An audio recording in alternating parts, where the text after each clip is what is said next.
পরিবর্তন একটি চলমান প্রক্রিয়া। কর্তৃত্ববাদী শাসনের অবসানের পর সমাজ ও রাষ্ট্রের সর্বত্র পরিবর্তন বা সংস্কারের কথা উঠেছে। শিক্ষাক্ষেত্র তার ব্যতিক্রম নয়। দর্শক, আমন্ত্রণ জানাচ্ছি আমাদের নিয়মিত আয়োজন পরিবর্তন অনুষ্ঠানে। শিক্ষা ব্যবস্থার নানা দিক নিয়ে আলোচনা করব আজকের পর্বে। আপনাদের সাথে আছি আমি মোহাম্মদ মানসুরুল হক। প্রায় 4 কোটি শিক্ষার্থী এবং 12,72,000 শিক্ষকের সমন্বয়ে গঠিত শিক্ষা ব্যবস্থাটি একটি সিস্টেমের মধ্যে আনতে একটু দীর্ঘ সময়ের প্রয়োজন, কিন্তু কাজটি এখনই শুরু করতে হবে। সংস্কার কার্যক্রমকে ফলদায়ক ও টেকসই করার জন্য দায়িত্বশীলতার সঙ্গে এবং যৌক্তিকভাবে এটিকে এগিয়ে নিয়ে যাওয়া এখনকার সবচেয়ে বড় চ্যালেঞ্জ। দর্শক, আপনাদের আর অপেক্ষায় রাখবো না, চলুন জেনে নেই আজকের অতিথি সম্পর্কে।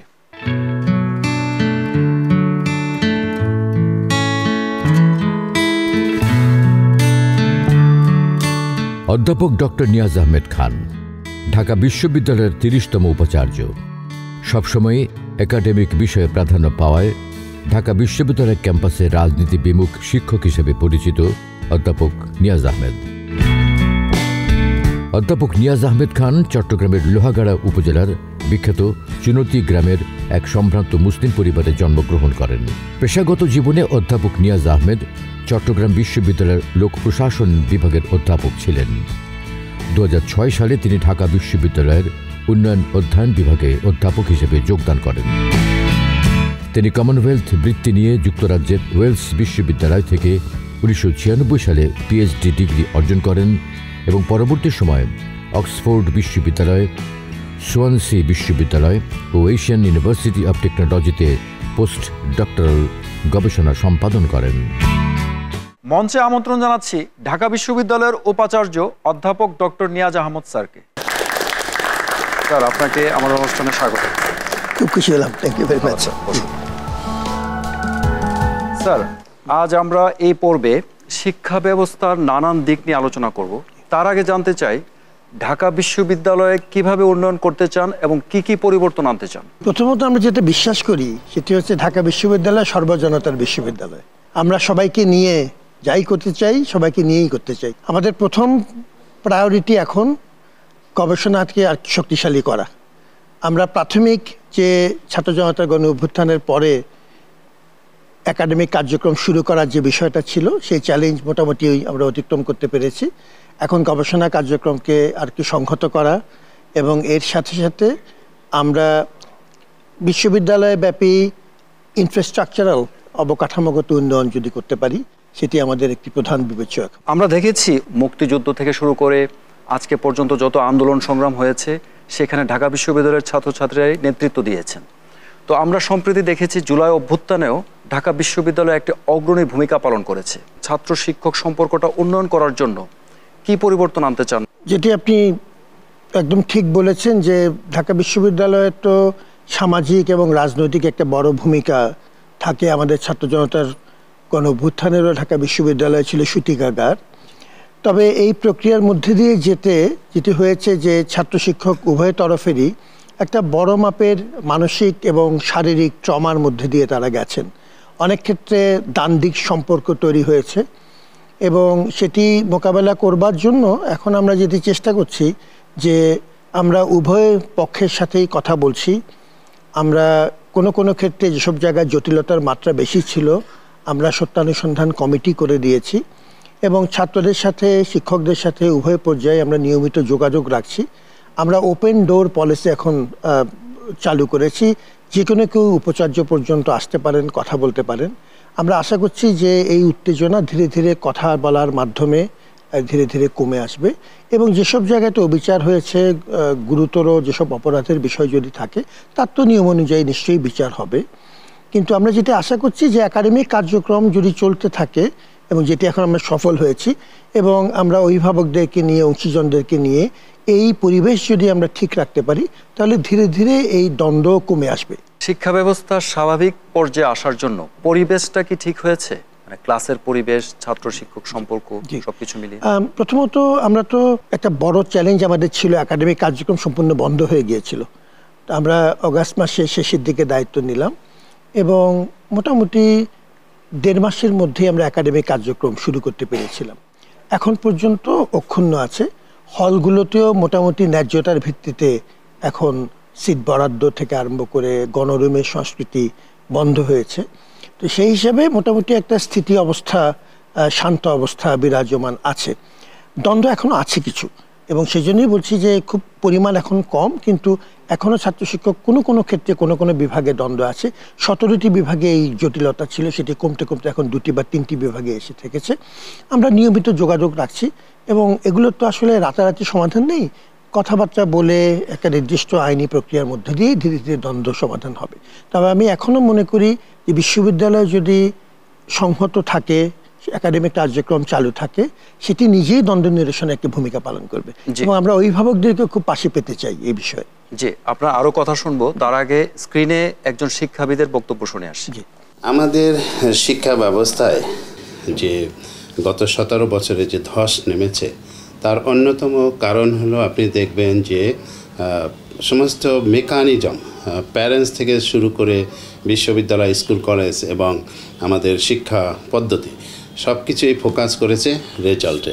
সেক্ষেত্রে অত্যন্ত দুঃখের বিষয় যে আমরা লক্ষ্য করছি যে ফার্স্ট ক্লাস ফার্স্ট কে হবে, কারা ফার্স্ট ক্লাস পাবে, অনেক ক্ষেত্রে সেটা থাকে প্রজেক্টেড, অর্থাৎ দলীয় লেজুর ভিত্তি, এর মাধ্যমেই আসলে এগুলি ঠিক করা হয়ে থাকে যে কারা ভবিষ্যতে শিক্ষক হবে, এবং তাদেরকে সেইভাবে রেজাল্ট করিয়ে নেওয়া হয়। তাহলে এই ধরনের শিক্ষক তারা কিন্তু মোটিভেটেড থাকে একটা বিশেষ দলের পারপাস সার্ভ করার জন্য।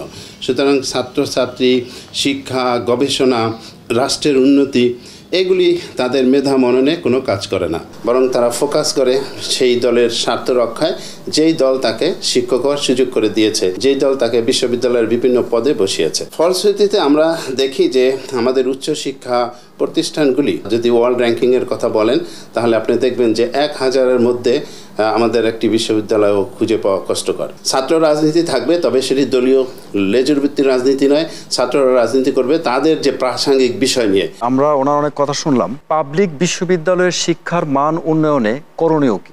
প্রথমত, আমাদের এই সম্মানিত শিক্ষাবিদ বড় দাগে যে কথাগুলো বলেছিলেন তার মধ্যে সত্যতা আছে।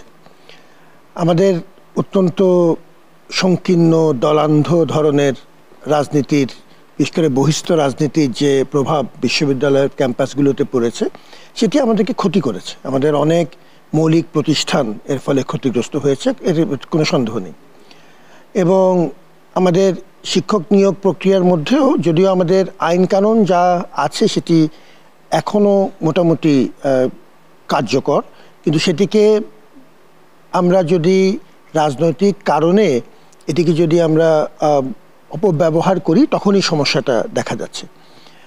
আমাদের করণীয়র ভেতরে 2-3টি বিষয়। এক হচ্ছে, এটি সত্যি যে রাজনৈতিক এই কর্মকাণ্ড যেন আমাদের একাডেমিক, বিশেষ করে বড় সিদ্ধান্ত গ্রহণ প্রক্রিয়াতে প্রভাবিত করতে না পারে, তার জন্য কিছু ব্যবস্থা নেওয়ার সময় এসছে। ঢাকা বিশ্ববিদ্যালয়ের ক্ষেত্রে আমরা একটি বড় মাপের কমিটি এখন করে দিয়েছি, কিছু অত্যন্ত বিদগ্ধ শিক্ষাবিদ এবং বিচারপতির সমন্বয়ে। তারা আমাদেরকে এখন ছাত্র শিক্ষক রাজনীতির ধরন বা প্রকৃতি কেমন হওয়া উচিত, আমাদের ডাকসুর বিষয়টা কেমন হবে ইত্যাদি বিষয়ে একটা পরামর্শ দিচ্ছে। আমরা শিক্ষক নিয়োগ নীতিমালা, বিশেষ করে আমাদের প্রভাষক এবং সহকারী অধ্যাপক পর্যায়ে যারা আমাদের নবীন শিক্ষকরা যারা বিশ্ববিদ্যালয়ে অন্তর্ভুক্ত হবেন, এই প্রক্রিয়াটাকে একটু ভালোভাবে মূল্যায়ন করবার জন্য আমরা অচিরেই একটি কমিটি গঠন করব, এবং আন্তর্জাতিক প্রেক্ষাপট বিবেচনা করে আমরা যদি তার থেকে কিছু বেস্ট প্র্যাকটিস এক্সাম্পল নিয়ে আমাদের সিস্টেমে কিছু যদি পরিবর্তন করতে পারি, সেই উদ্যোগটা আমরা অলরেডি নেওয়া শুরু করে সেই প্রক্রিয়াতে আছে। আর আমাদের এক্সিস্টিং আইনের মধ্যেও সততার সাথে যদি আমরা এই প্রক্রিয়াটা করি, তাহলে এই ধরনের রাজনৈতিক প্রভাব এখনো কমিয়ে আনা সম্ভব। ওনার কথা, এবং আমরা যেটা দেখছি যে রাজনীতির একটা প্রভাব, মানে একটা নেগেটিভ প্রভাব পড়ছে, যেটা শিক্ষক নিয়োগের ক্ষেত্রে, অথবা যারা পরীক্ষায় ভালো করছে কিন্তু রাজনৈতিক প্রভাবের কারণে সে ফার্স্ট ক্লাস ফার্স্ট হতে পারছে না বা সে শিক্ষক হতে পারছে না। তো এই জায়গাটা কিভাবে পরিবর্তন আনবেন আপনি? এখন আমরা দায়িত্ব নেওয়ার পরপরই বেশ কিছু গুরুত্বপূর্ণ সংস্কার প্রস্তাব আমাদের কাছে কিন্তু এসছে, এবং সেই সংস্কার প্রস্তাবগুলো নিয়ে কাজ করবার জন্য আমরা একটা কমিটি গঠন করে দিয়েছি। জি। সুতরাং আমাদের এই আন্তরিকতার সাথে যদি চেষ্টা করি, আমরা আশা করছি যে এই ধরনের একদম প্রতিষ্ঠিত কিছু খারাপ উদাহরণ তৈরি হয়েছে, সেটি আমরা চাচ্ছি যে এটা ধীরে ধীরে আমরা পরিবর্তন করতে পারবো। আমরা খুবই আশাবাদী। জি, আপনার আরো কথা শুনবো, তার আগে ছাত্র শিক্ষকের কিছু মতামত শুনে আসি স্ক্রিনে। আমাদের যে শিক্ষাটি এখন রয়েছে প্রথম থেকে একেবারে উচ্চ শিক্ষা স্তর পর্যন্ত, সেখানে বহুমাত্রিক প্রতিকূলতা, এবং এই প্রতিকূলতাগুলোকে মোকাবেলা করতে গেলে একটি হলিস্টিক অ্যাপ্রোচ নিয়ে সংস্কার কার্যক্রম এগিয়ে নেওয়া উচিত। যেমন আমাদের প্রাথমিক শিক্ষার কাঠামো কোন পর্যন্ত হবে, যদিও সেই 1974 সালের শিক্ষা কমিশন রিপোর্টে 8ম শ্রেণী পর্যন্ত প্রাথমিক শিক্ষা কাঠামোর বলা হয়েছে, এটি এখন পর্যন্ত বাস্তবায়িত হয়নি। তেমনি মাধ্যমিক শিক্ষা, উচ্চশিক্ষা, এখানেও কাঠামোগত একটি সংস্কারের জায়গা রয়েছে। আমাদের শিক্ষায় আরও কতগুলো ধারা আছে, মাদ্রাসা শিক্ষা ধারা, তারপর কারিগরি বৃত্তিমূলক শিক্ষা ধারা, এই শিক্ষা ধারাগুলোতেও সংস্কার কার্যক্রম প্রয়োজন। আমি চাহিদা নিরূপণ করব, এই চাহিদার মধ্যে যদি ত্রুটি থেকে যায় তাহলে পরবর্তী শিক্ষাটা আসলে ত্রুটিপূর্ণ থেকে যাবে। আমরা শিক্ষাক্রমকে দেখতে চাই, শিক্ষাক্রম আমাদের 71 এবং 2024-এর যে মুক্তিযুদ্ধ, আমাদের গণযুদ্ধে বিজয়, সেখানে যেন যে আমাদের স্পিরিট, মূল আকাঙ্ক্ষা, প্রত্যাশা, তার যেন প্রতিফলন ঘটে। আমি ঢাকা বিশ্ববিদ্যালয়ের একজন সাবেক ছাত্র হিসেবে আমি যেটা অনুধাবন করলাম, বর্তমান শিক্ষা ব্যবস্থা এমন হওয়া উচিত যে শিক্ষা ব্যবস্থার মাধ্যমে আমাদের নৈতিক মূল্যবোধ জাগ্রত হবে, মানবিক মূল্যবোধ জাগ্রত হবে, এরকম একটা শিক্ষা ব্যবস্থা আমরা চাই। আপনি জানেন যে আমাদের বাংলাদেশ এটি একটি জনসংখ্যার দিক থেকে সারা বিশ্বে 8ম অবস্থানে আছে। 55 থেকে 56% জনগণ হলো তরুণ। সেই জায়গায় যদি আমরা এই জনগণকে জনশক্তিতে রূপান্তরিত করতে পারি তাহলে আমাদের এই দেশ অনেক এগিয়ে যাবে। সেই জন্য আমি বলতে চাই যে এটি কর্মমুখী শিক্ষার কোনো বিকল্প নেই। তা আমরা এমন একটি শিক্ষা ব্যবস্থা চাই যেখানে কর্মমুখী শিক্ষার ব্যবস্থা থাকবে, এবং এই কর্মমুখী শিক্ষার ব্যাপ্তিটা হবে একদম প্রত্যন্ত অঞ্চল পর্যন্ত। আপনি দেখবেন যে মাদ্রাসায় একটা হিউজ ছাত্র আছে, এদেরকেও যাতে এই কর্মমুখী শিক্ষার আওতায় যাতে মাদ্রাসার স্টুডেন্টরাও আসতে পারে, সেরকম একটা শিক্ষা ব্যবস্থা চাই, যে একদম প্রত্যন্ত অঞ্চলে যারা তরুণ আছে এরা যদি অশিক্ষিত হয়ে থাকে, এদেরকে আমাদের দক্ষ জনগণ তৈরির জন্য এই কর্মমুখী শিক্ষাকে ব্যাপকভাবে প্রচার চালিয়ে যেতে হবে। এরকমই একটা শিক্ষা ব্যবস্থা আমরা চাচ্ছি। আসলে বিগত দিনে শিক্ষা ব্যবস্থাটা ধ্বংসের দিকে নিয়ে গেছিল। বিগত দিনে শিক্ষা ব্যবস্থা ছিল লেজুর ভিত্তিক, রাজনীতি ছিল শিক্ষা ব্যবস্থায়। দেখা যায় কলেজে এই যে ছেলেমান ক্লাস করতো না, ঠিক আছে, রাজনীতি নিয়ে ব্যস্ত থাকতো, এইটা সেটা বিভিন্ন হাঙ্গামা মারামারি। তো আমরা এটা চাই না। এখন বর্তমানে শিক্ষা ব্যবস্থা মোটামুটি ভালোর দিকে এগাচ্ছে, ঠিক আছে, এটাই আমরা চাই। আমরা শুনছিলাম তাদের মতামত। তো শিক্ষা ব্যবস্থা বা শিক্ষা পদ্ধতি পরিবর্তনে আপনার মতামত কি? প্রথমত, বিশ্ববিদ্যালয় পর্যায়ে নির্দিষ্ট সময়ে শিক্ষাক্রম এবং আমাদের অভ্যন্তরীণ পাঠদান পদ্ধতিতে কিছুটা পরিমার্জন পরিবর্তনের বিধান কিন্তু আছে। এই পদ্ধতিটা আমরা অনেক সময় খুব ভালোভাবে প্রয়োগ করি না। শিক্ষাক্রম সময়ে সময়ে হালনাগাদ করতে হবে, এটাই নিয়ম। এই কাজটি আমাদের নিয়মিতভাবে করা প্রয়োজন। 1 নম্বর। কর্মমুখী শিক্ষার যে প্রস্তাব আমাদের শরীর দর্শক বললেন, সেটিও অত্যন্ত যুক্তিসঙ্গত কথা। তত্ত্ব এবং বাস্তবতার একটা মেলবন্ধন করা দরকার। কর্মমুখী শিক্ষা প্রয়োজন আছে, তবে এটিও আমাদের বুঝতে হবে যে আমরা বিশ্ববিদ্যালয় পর্যায়ে, যেটাকে আমরা টারশিয়ারি পর্যায়ে বলি, টারশিয়ারি পর্যায়ে কিন্তু শুধুমাত্র চাকরির ব্যবস্থা করাই শিক্ষার একমাত্র উদ্দেশ্য না। শিক্ষা মানুষকে মানবিক করবে, তাকে বৃহত্তর সমাজের জন্য তৈরি করবে, তার নৈতিক মূল্যবোধের বিকাশ ঘটাবে, এবং এই যে মানবিকতার স্ফুরণ, এটাই শিক্ষা ব্যবস্থার এবং শিক্ষার টারশিয়ারি পর্যায়ে শিক্ষার একটি প্রধান কাজ। কিন্তু এটি বললেও এই কথা সত্যি যে আমাদের বৃহত্তর তরুণ তরুণীর এই যে বিশাল জনগোষ্ঠী এখন আছে, তাদের জন্য একটা পর্যায়ে যে জীবিকা এবং শিক্ষার কোনো না কোনো সংস্রব তৈরি করাটা প্রয়োজন, এবং এই বিষয়গুলো নিয়ে নিয়মিত আলোচনারও প্রয়োজন আছে। আর সমাজ পরিবর্তন হচ্ছে, আপনার অনুষ্ঠানের নামটা আমার খুব পছন্দ হয়েছে, পরিবর্তন। এই পরিবর্তনের সাথে খাপ খাইয়ে চলতে না পারলে কোনো শিক্ষা ব্যবস্থায় একটা পর্যায়ে যে আর টিকে থাকতে পারবে না। এটা খুব গুরুত্বপূর্ণ। সেই হিসাবে আমরা মনে করি যে এই অংশীজনের সাথে মতামতের ভিত্তিতেই আমাদের শিক্ষা ব্যবস্থাটা ধীরে ধীরে পরিবর্তন করা সম্ভব। তার পদ্ধতিগত বা ইনস্টিটিউশনাল ব্যবস্থা কিন্তু আমাদের আছে, সেটা আমরা ঠিকমতো প্রয়োগ করছি না। এটা এখন এভাবেই করা যেতে পারে। যে আমরা ছোটবেলায় দেখেছি যে নৈতিক শিক্ষার উপর একটা গুরুত্ব দেওয়া হতো, কিন্তু ইদানিং যে শিক্ষা ব্যবস্থা বা শিক্ষা যে পদ্ধতি, তাতে নৈতিক শিক্ষা বা এগুলি খুব একটা দেখতে পাচ্ছি না। তো এই জায়গাটায় নৈতিক শিক্ষাকে আরো বেশি গুরুত্ব দিয়ে শিক্ষা পদ্ধতিকে আর কি করা যায়, মানে কিভাবে নৈতিক শিক্ষাকে গুরুত্ব দেওয়া যায়? প্রথম কথা হচ্ছে আমরা বিশেষ করে আমরা স্কুল পর্যায়ে শিক্ষা ব্যবস্থা নিয়ে আমরা কিছু একটু অপরিণামদর্শী ধরনের কিছু পরীক্ষা নিরীক্ষা করেছি, এটা সত্যি। এবং সেটি করতে যেয়ে অনেক ক্ষেত্রে কিছুটা একরকম অস্থিরতা তৈরি হয়েছে, অভিভাবকদের মধ্যে অনেক আশঙ্কা তৈরি হয়েছে। নৈতিক এবং ধর্মীয় শিক্ষা দুটোই খুব গুরুত্বপূর্ণ। মানুষের ব্যক্তিসত্তার যে মৌলিক কাঠামো, তাতে একরকম নৈতিক শক্ত ভিত্তি না থাকলে সেটি ধীরে ধীরে উপরের দিকে দুর্বল হতে থাকে। অতএব নৈতিক শিক্ষার গুরুত্ব কিন্তু আছে, এটা একদম প্রতিষ্ঠিত, এটা সারা পৃথিবীতেই স্বীকৃত। সদা সত্য কথা বলিবে, গুরুজনকে মান্য করিবে, এই যে বিষয়গুলো, এগুলোই নৈতিকতা চর্চার একদম প্রাথমিক ধরনের ফাউন্ডেশন। সেটি এখনও কিন্তু আমাদের বিদ্যালয় পর্যায় থেকে করে তোলা সম্ভব। বিশ্ববিদ্যালয় পর্যায়ে এসে আমরা বিভিন্ন ওরিয়েন্টেশন প্রোগ্রাম করি। এই ওরিয়েন্টেশন প্রোগ্রামগুলোতে কিন্তু এই নৈতিক শিক্ষার ব্যাপারটাকে আলাদা করে গুরুত্ব দিয়ে এটাকে অন্তর্ভুক্ত করা এখনও খুবই সম্ভব। সুতরাং নৈতিক শিক্ষার এখনও কিন্তু সুযোগ আছে, এটাকে আলাদা করে অগ্রাধিকার ভিত্তিতে প্রয়োগ করার সিদ্ধান্তটুকু নিতে হবে। জি, আমাদের সমাজে একটা সময় ছিল যে শিক্ষকতা পেশাটা খুব সম্মানের ছিল এবং শিক্ষকতা পেশায় অনেকে আসতে চাইতো, কিন্তু ইদানিং দেখা যাচ্ছে যে শিক্ষকতা পেশায় অনেকে আসছে না বা আসার ইচ্ছাও পোষণ করছে না। তো এই শিক্ষকতা পেশাটাকে আরো সম্মানিত করার জন্য কি কি কার্যক্রম নেওয়া যেতে পারে?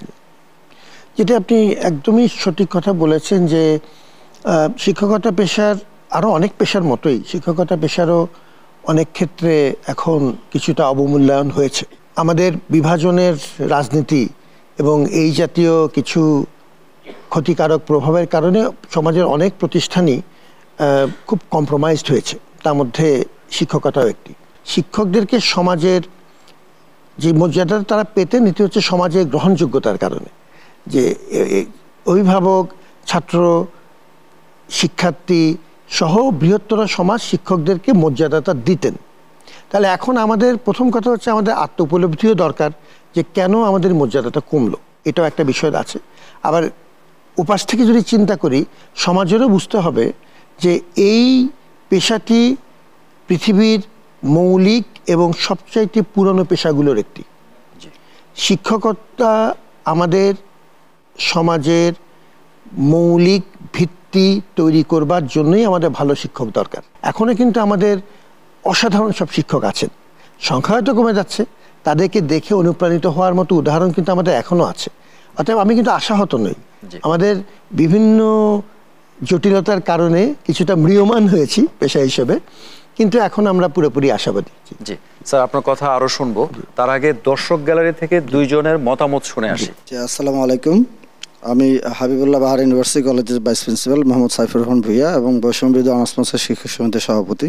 ভবিষ্যৎ প্রজন্ম যদি আমরা ভালো শিক্ষায় শিক্ষিত করে তুলতে পারি এবং নৈতিক শিক্ষা থেকে শুরু করে ওদেরকে ভালো মানুষ হিসেবে গড়তে পারি, তাইলেই একমাত্র তাদের দ্বারা সম্ভব যে বিশ্বের সাথে প্রতিযোগিতা করা। তা আসলে যদি আমাদের নৈতিক চরিত্রটার ভিত্তিটা যদি ওইভাবে গড়ে ওঠে, ওদের ভবিষ্যতের যে যারা দেশের নেতৃত্ব দেবে, আমি মনে করি যে এই ক্ষেত্রে তাইলে একমাত্র আমাদের সমাজের পরিবর্তন সম্ভব। আরেকটা বিষয় একটু বলবো, সেটা হচ্ছে যে শিক্ষার কথাটা বলছিলেন, তো শিক্ষকতা কেন আসবে? আপনি যখন দেশের 80% শিক্ষা যদি ধরেন, এটা বেসরকারিভাবে পরিচালিত হচ্ছে, তাদেরকে সরকার শুধুমাত্র এমপিও দিচ্ছে, অনার্স মাস্টার শিক্ষকদেরকে সরকার বেতনই দিচ্ছে না। তো সেক্ষেত্রে একজন সবাই তো তার ভবিষ্যতের কথা চিন্তা করবে। আপনি যদি সাউথ এশিয়ার মধ্যে দেখেন, বাংলাদেশে একমাত্র শিক্ষকদের বেতন কম দেওয়া হয়। আপনি যদি ইন্ডিয়াতে দেখেন তাহলে দেখবেন যে প্রাইমারি স্কুলে শিক্ষকদের বেতন অনেক বেশি। ওদের একাডেমিক আপনার বেতনের বাইরে তাদের একাডেমিক ব্যালেন্স দেওয়া হয় 75%। তো সেই ক্ষেত্রে আপনার এই যে পরিবর্তনগুলো যদি আমরা না আনি, অর্থাৎ একটা শিক্ষক যদি আপনার বেতন নিয়ে সমস্যা হয়, 4,000, 10,000 বা 20,000 টাকা বেতন পায়, তো তারও তো একটা সংসার আছে। তাহলে ভালো মানের শিক্ষক যতক্ষণ না আপনার প্রতিষ্ঠানে নিয়ে আসবেন ততক্ষণ পর্যন্ত কিন্তু মেধাবী ছাত্র গড়া সম্ভব না। তাই আমার কথা হচ্ছে, মেধাবী শিক্ষক আনতে হলে অবশ্যই শিক্ষাক্ষেত্রে আপনার ভালো শিক্ষক যদি আনতে হয় তাহলে অবশ্যই তাদের যে বেতন স্ট্রাকচারটা এটাকে ভালো করতে হবে, না হলে মেধাবী শিক্ষকরা এখানে আসবে না। ধন্যবাদ। ধন্যবাদ। আসসালামু আলাইকুম, আমি ইকবাল হোসেন, বৈষম্য বিরোধী অনার্স মাস্টার্স শিক্ষক সমিতির সেক্রেটারি। তো আজকে যে বিষয়টা আসছে পরিবর্তন, তো শিক্ষার ক্ষেত্রে যে বিষয়টা আমি সবচেয়ে বেশি গুরুত্ব দিব, যে বর্তমান এই সমাজে শিক্ষার্থী যারা আছে তারা কিন্তু শিক্ষার প্রতি একদমই মনোযোগী নেই। তো মনোযোগী না হওয়ার কারণে ভালো রেজাল্ট করতে পারছে না, মানসম্পন্ন মেধাবী সে হচ্ছে না। আমরা সংখ্যা পাচ্ছি, বাট গুণসম্পন্ন মানসম্পন্ন শিক্ষার্থী এখন কিন্তু প্রায় বিলুপ্তির পথে।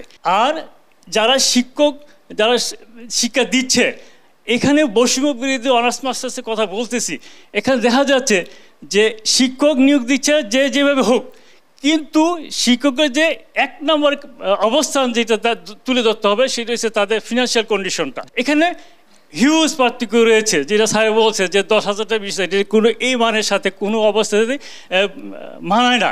এই বিষয়গুলি কাগজে কলমে আছে, বাস্তবে যাতে সেটা বাস্তবায়িত হয় সেটা প্রত্যাশা করছি।